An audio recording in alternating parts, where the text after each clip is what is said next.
And hello guys, once again, welcome back muli sa ating munting channel, Chloe TV. Panibagong araw at panibagong reaction video na naman po tayo ngayon, mga kalingap, mga solid Mikri supporters. So ang tanong po natin ngayon, kamusta na nga ba yung Mikres?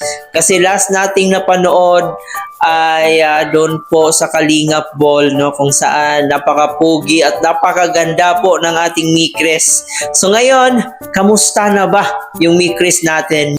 So mamaya ng konti guys ay dito malalaman po natin kung meron pa nga bang Mikres or tuloy pa nga ba yung Mikres sa 2026. At isa pa dito guys, atin din pong malalaman kung ano nga ba ang kaisa-isang wish ni Kalingap Mikoy para sa kanyang honey Krista. Tapusin yung video na to para malaman po natin at atin din pong pag-usapan kung nasaan na nga ba yung Mikres. Bago tayo magpatuloy, please don't forget to subscribe, paki-like and share na rin ang ating video, paki-turn na ng notification bell para laging updated every time na mag-a-upload po tayo.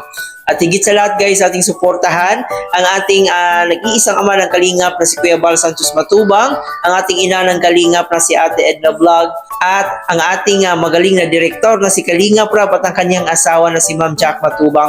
Suportahan natin. At syempre yung Keyboys, Kalingap Partners, at yung mga kasamahan nating Kalingap Reactors, lahat po ng mga legit Kalingap Reactors, especially po ang Karepa, Team Watchers, Strikers, lahat po ng mga nagko-content sa Kalingap, nagdidepensa sa Kalingap, ay atin pong suportahan.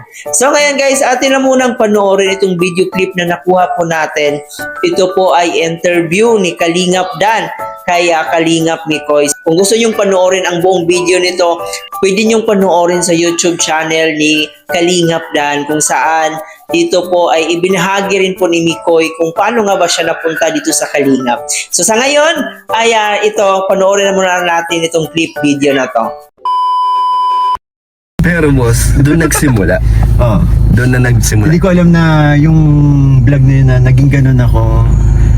Minahal ng mga una nakapanood. Nagsimula kami mapansin na ay, may chemistry ganyan. Malakas nga daw. At syempre, si Kalingap Rab din nakapansin. maganda kasi boss din, pareho kayong kumakanta ni Krista. At ang galing nyo pareho.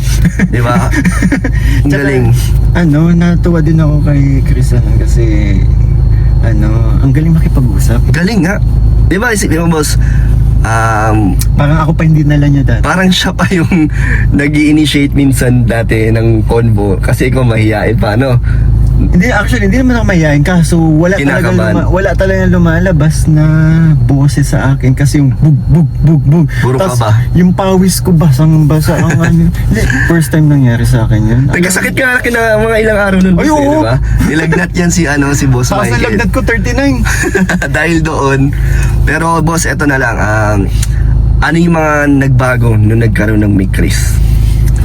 Yan, ano yung mga blessings na boss, mga ano na yung mga magagandang nangyari sa'yo. At hindi lang sa'yo, pati kay Krista, di ba? Actually, masasabi ko, kaya nga sabi ko, one of the best year in 2025 for me kasi ang dami nagbago. Nagbago talaga yung buhay ko, boss. Hindi na, pagdating sa blessings, no? Pagdating sa blessings, yun na kahit papano na nakakatulong tayo. Mas kung dati kasi limited lang, ngayon talaga Kayang-kaya mo naman kaya ko na, bigay. diba? Tapos yun nga, napapaayos natin yung mga sirat sa amin. Tapos yun, pero syempre hindi mo sinishare ko talaga. Kasi yun talaga, kalingap tayo, diba? Nasa puso din natin, wala pa naman, kahit hindi naman tayo kalingap, na nasa puso na talaga natin matulungin. Kasi kahit walang camera dati, nagagawa ko naman tumulong lalo sa kaibigan. Iba. Oo naman. Alam yan ng mga nakakasama ko ngayon sa vlog ko. Yan, sila Ian. Kilala mo yan? Sila Ian kasi alam nila kung sino talaga si Michael. Michael pa eh. Michael hindi Mikoy. Mikoy lang kasi nito lang yan eh. Kaya ayun, masasabi ko ang dami talaga ng bago sa akin sa simula nung nagkaroon ng Mikris. Pero ang pinaka naging masaya ko dun, yung madaming nagmahal sa amin. Tsaka syempre kay Krista na Mahal mo na? Ay, nagmahal pa boss, nagmahal sa inyo. Okay. Boss, may cotton buds yata ako dito. Akala ko, boss, madudulas ka eh. Boss, may cotton buds ako Hindi, dito. malinaw yung pagkakarinig ko, boss. Yung mga nagmahal sa inyo. Ayos ka. Pinawisan po. Yun nga, yun kay Krista, happy ako sa nakarating niya. Happy ako sa mga achievements niya. And excited na rin ako magkaroon siya ng sariling bahay. May lupa na, di ba, boss? At papabahayan ni Kalinga Prab. Yun, excited na ako kasi yun nga, di ba, pinaka ano ko talaga dito, isa na din yun sa pangarap ko eh. Matupad niya ang mga pangarap niya. Na magkasama kayo. Bakit hindi? Yes. Support, no? Support, Kung boss. bibigyan ng tadhana, di ba? Basta na hanggat meron ni Chris, nakasupport ka. Baka pwede naman, no? Yun, hinihiling na po ni Mikoy. And, sige na, boss, ano na lang ang aasahan sa'yo ng mga supporters nyo ngayon 2026?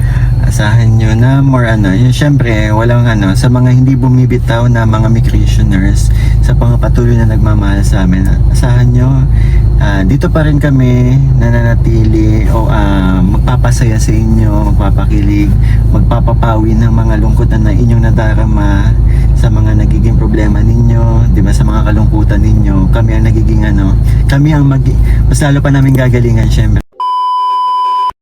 So yun na nga po guys, no, napakaganda po ng hiling or wish ni Kalingap Mikoy na sana daw ay matupad yung wish ni Honey Krista niya. Diba? Sobrang napaka-sweet, napakagandang pakinggan, no?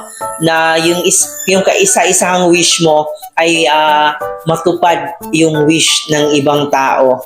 At yun na nga po, no, nadinig po natin dito, sisimula na po yung pabahay kay Krista. At yun din po, narinig din po natin na tuloy-tuloy pa po silang magpapakilig sa atin, tuloy-tuloy pa po silang magbibigay saya sa kanilang mga solid fans, solid Mikri supporters, kaya aabangan pa natin sila sa 2026. Magbabalik pa po yung Mikris natin. So sa ngayon guys ay parang wala pa po tayong balita, no, kung nasaan. Siguro may mga kanya-kanya pa silang ginagawa, siguro sobrang busy pa sila ngayon. Si Kalingap Mikoy, last live niya 3 days ago at last upload niya mga 2 days ago pa. Siguro may ginagawang importanteng bagay. At si Krista naman po ay meron naman po siyang TikTok account at nag-a-upload din po siya dito sa kanyang Facebook page. Kung hindi nyo pa na-follow, ay i-follow nyo na po yung Facebook page ni Krista Jane Villanueva. Sa ngayon, wala pa po tayong alam kung kailan magbabalik yung Mikres sa YouTube channel ni Kalinga Prab. So, I hope guys, hindi kayo magsasawang maghintay, and I hope na nandito pa rin po kayo sa Mikres natin, no? Sa Mikres ang suportahan niyo pa rin. Alam ko na sa kanilang pagbabalik ay maraming pasabog ang kanilang inihanda para sa atin. So yan po yung aabangan natin. So yan lang muna guys ang ating reaction video. I hope nag-enjoy kayo. Huwag kalimutan mag-like and share at paki-comment po dyan sa ating comment section kung ano yung masasabi nyo dito sa interview na to ni Kalingap Dan kay Kalingap Mikoy. So ano yung masasabi nyo, i-comment nyo po dyan sa comment section. Maraming salamat guys. Ito po inyong host, si Chloe TV. Thank you for watching.